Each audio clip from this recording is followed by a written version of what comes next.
Hi friends, ഒരു പുതിയ യാത്ര ആരംഭിക്കുകയാണ്. വ്യത്യസ്തമായ ഒരു യാത്രയാണിത്. ഒരു പ്രദേശത്തെ ജനങ്ങളുടെ ജീവിത രീതി അറിയുകയും അവരുടെ സംസ്കാരത്തെ മനസ്സിലാക്കുകയുമാണ് ഇതിൻ്റെ ഉദ്ദേശം. അതുകൊണ്ട് തന്നെ ഇതൊരു വിനോദയാത്രയല്ല. നാസർ ബന്ധുവിൻ്റെ നേതൃത്വത്തിലുള്ള വെസ്റ്റ് ബംഗാളിലെ സീറോ ഫൗണ്ടേഷനാണ് ഈ യാത്ര സംഘടിപ്പിക്കുന്നത്. ഔദ്യോഗികവും സാംസ്കാരികവുമായ വിവിധ മേഖലകളിൽ പ്രവർത്തിക്കുന്ന പല പ്രായത്തിലുള്ള മലയാളികളായ ഏകദേശം 25 വ്യക്തികളുമായുള്ള ഈ യാത്രയെ ഞാൻ വളരെ പ്രതീക്ഷയോടെയാണ് കാണുന്നത്. നമ്മളിൽ നിന്നുമൊക്കെ വളരെ വ്യത്യസ്തമായ കാലാവസ്ഥയും ഭക്ഷണരീതിയും ജീവിത രീതിയുമുള്ള വെസ്റ്റ് ബംഗാളിലെ 24th നോർത്ത് പർഗനാസ് എന്ന ജില്ലയിലെ ചക്ല എന്ന ഗ്രാമത്തിലേക്കാണ് എൻ്റെ യാത്ര. സീറോ ഫൗണ്ടേഷനെ പറ്റിയുള്ള കൂടുതൽ വിവരങ്ങൾ എൻ്റെ വരുന്ന എപ്പിസോഡുകളിൽ നിന്നും നിങ്ങൾക്ക് മനസ്സിലാക്കാൻ കഴിയും. 20 വർഷം മുമ്പ് സ്ഥിരമായി യാത്ര ചെയ്തിരുന്ന ഈ സെക്ടറിലെ ഓർമ്മകളെ ഒരു വട്ടം കൂടി ഉണർത്തിയെടുക്കുവാൻ ട്രെയിൻ യാത്രയാണ് ഞാൻ തിരഞ്ഞെടുത്തത്. കൊച്ചുവേളിയിൽ നിന്നും വിജയവാഡ വരെയും അവിടെ നിന്നും ഹൗറായുടെ ഒരു സാറ്റലൈറ്റ് സ്റ്റേഷനായ സത്രാഗഞ്ചി വരെയുമാണ് ട്രെയിൻ യാത്ര. എന്നെ തള്ളേണ്ട അമ്മാവ, ഞാൻ നന്നാകില്ല എന്ന വാചകമാണ് യാത്രയുടെ തുടക്കം തന്നെ എന്നെ ഓർമ്മിപ്പിച്ചത്. എത്ര വഴക്ക് പറഞ്ഞാലും നന്നാവാത്ത ഒരു കുസൃതി കുട്ടിയെ പോലെ ഇന്ത്യൻ റെയിൽവേ ഇന്നും നമ്മളെ കബളിപ്പിച്ചുകൊണ്ടിരിക്കുകയാണ്. ന്യായമായ ഫെയർ ഈടാക്കിക്കൊണ്ട് യാത്രക്കാർക്ക് വേണ്ട അടിസ്ഥാനപരമായ സൗകര്യങ്ങൾ നൽകുന്നതിൽ ഇന്ത്യൻ റെയിൽവേക്ക് എന്തോ വിമുഖതയുണ്ടെന്ന് തോന്നിപ്പോകും ഇതിനുള്ളിലെ ടോയ്ലറ്റ്സും മറ്റു സൗകര്യങ്ങളും കാണുമ്പോൾ.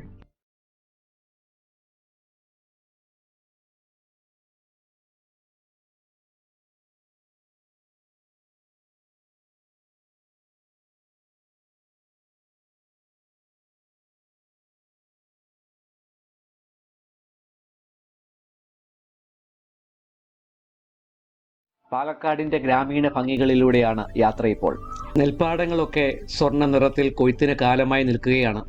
ഇത്രയധികം മഴ പെയ്തിട്ടും ദാഹം തീരാതെ ഭാരതപ്പുഴ ശാന്തമായി ഒഴുകുന്നു.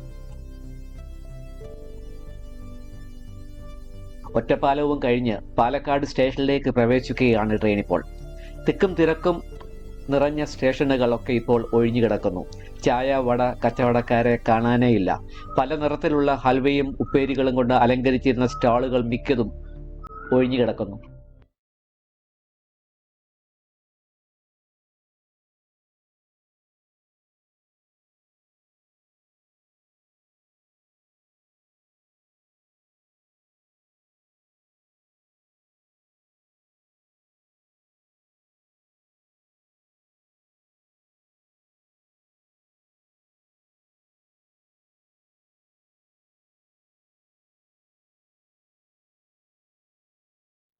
കേരളത്തിൻ്റെ അതിർത്തിയായ വാളയാറും കടന്ന് ട്രെയിൻ തമിഴ്നാട്ടിലേക്ക് പ്രവേശിക്കുകയാണ്.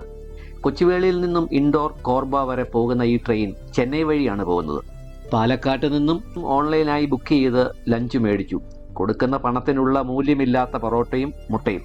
ഇനി ഷൂട്ടിംഗ് ഇല്ല. രാവിലെ 6 മണിക്ക് വിജയവാഡ എത്തും. പിന്നീട് ഉച്ച കഴിഞ്ഞ് 2 മണിക്കാണ് സന്ത്രാഗച്ചിയിലേക്കുള്ള ട്രെയിൻ. പറ്റുമെങ്കിൽ വിജയവാഡ ഒന്ന് കറങ്ങണം.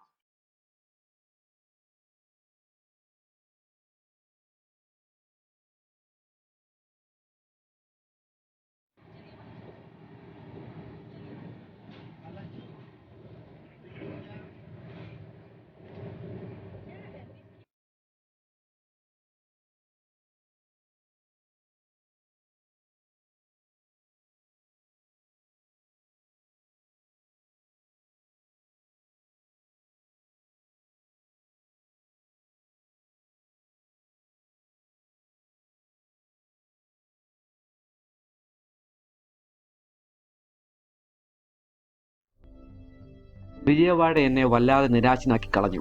നേരത്തെ ബുക്ക് ചെയ്ത് റിസർവ് ചെയ്തിരുന്ന റിട്ടയറും മനുഷ്യർക്ക് താമസിക്കാൻ പറ്റുന്ന ഒന്നായിരുന്നില്ല. റെയിൽവേ സ്റ്റാഫിൻ്റെ റെസ്റ്റ് റൂം മോഡിഫൈ ചെയ്തെടുത്ത റൂമിലെ അങ്ങേയറ്റം വൃത്തിഹീനമായ അറ്റാച്ച്ഡ് ടോയ്ലറ്റ് എനിക്ക് നിങ്ങളെ കാണിക്കാൻ പറ്റാത്ത തരത്തിൽ മലിനമാണ്. നല്ലൊരു സൗത്ത് ഇന്ത്യൻ ബ്രേക്ക്ഫാസ്റ്റ് കഴിക്കാമല്ലോ എന്ന ആശയിൽ പുറത്തിറങ്ങിയ 1 മണിക്കൂർ നടന്നിട്ടും ഇരുന്ന് കഴിക്കാൻ പറ്റിയ ഒരു ഹോട്ടൽ എനിക്ക് കിട്ടിയില്ല. ഇവിടെ എല്ലാവരും റോഡരികിൽ നിന്നാണ് അത്രേ ഭക്ഷണം കഴിക്കുന്നത്. ഓരോ യാത്രയും പുതിയ അനുഭവങ്ങളാണല്ലോ നമുക്ക് തരുന്നത്. കൃത്യസമയത്ത് തന്നെ എനിക്ക് പോകേണ്ട ചെന്നൈ സാന്ത്രാഗച്ചി AC എക്സ്പ്രസ് എത്തി. ഈ ട്രെയിനിലെ എല്ലാ കോച്ചുകളും എയർ കണ്ടീഷൻഡ് ആണ്. കുറച്ചുകൂടി വൃത്തിയും വെളുപ്പുമുള്ള പുതിയ കോച്ചുകളാണ് ഇതിലുള്ളത്. ചെന്നൈയിൽ നിന്നും പുറപ്പെടുന്ന ട്രെയിനുകളെല്ലാം വൃത്തിയുള്ളതാണെന്ന് പലപ്പോഴും എനിക്ക് തോന്നിയിട്ടുണ്ട്.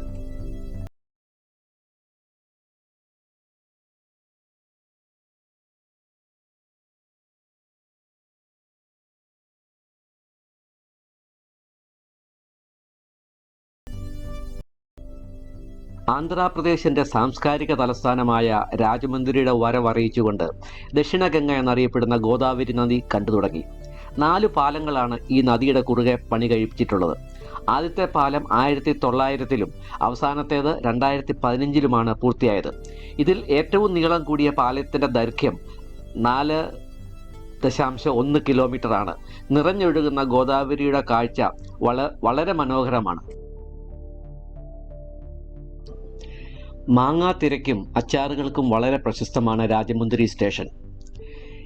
പണ്ട് ഇതിലെ യാത്ര ചെയ്യുമ്പോൾ മാങ്ങാത്തിര വാങ്ങുവാനായി ട്രെയിൻ നിർത്തുമ്പോൾ തന്നെ സ്റ്റേഷനിൽ ചാടി ഇറങ്ങുന്നത് ഞാൻ ഓർക്കുന്നു.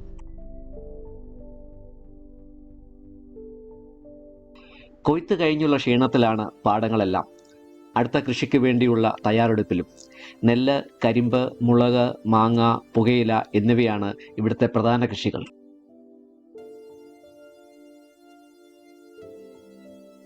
മുമ്പ് വാൾട്ടയർ എന്നറിയപ്പെട്ടിരുന്ന വിശാഖപട്ടണം എത്തി. സൗത്ത് ഇന്ത്യയിലെ തന്നെ 4ാമത്തെ വലിയ പട്ടണമായ ഈ നഗരത്തെ സിറ്റി ഓഫ് ഡെസ്റ്റിനി അല്ലെങ്കിൽ വിധിയുടെ നഗരം എന്ന് വിളിക്കാറുണ്ട്. ഇതൊരു ടെർമിനൽ സ്റ്റേഷനാണ്. ഇനി ഓപ്പോസിറ്റ് ഡയറക്ഷനിലാണ് യാത്ര. ഇന്ത്യയിലെ തന്നെ ഒരു പ്രധാന തുറമുഖ നഗരം കൂടിയാണ് വിശാഖപട്ടണം.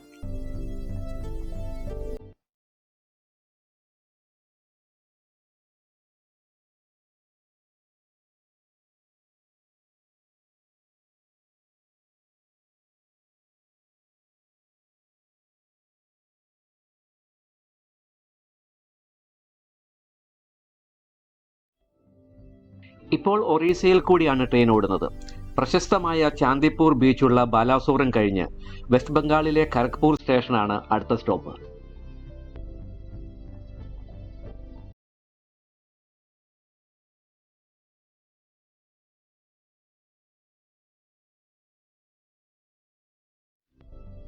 IIT ഉൾപ്പെടെയുള്ള പല പ്രീമിയം വിദ്യാഭ്യാസ സ്ഥാപനങ്ങളുള്ള ഖരഗ്പൂർ ആണ് ഇന്ത്യയിലെ ആദ്യത്തെ ഏറ്റവും നീളം കൂടിയ റെയിൽവേ പ്ലാറ്റ്ഫോം ഉള്ള സ്റ്റേഷൻ.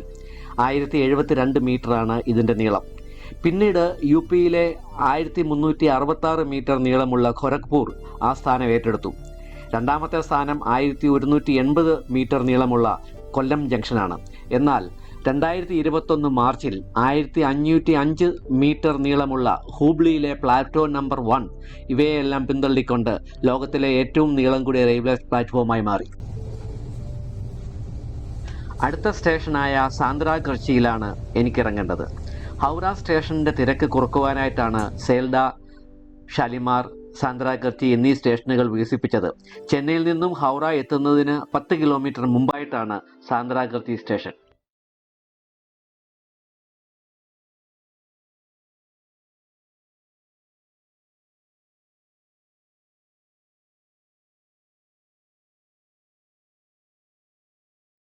ഇവിടെ നിന്നും ഇനി ബറാസത്ത് വരെ പ്രീപെയ്ഡ് ടാക്സിയിലും അവിടെ നിന്നും മാജിക് വാൻ എന്ന് വിളിക്കുന്ന ടാറ്റായുടെ ചെറിയ വാനിലുമാണ് ചക്ലയിലേക്കുള്ള യാത്ര.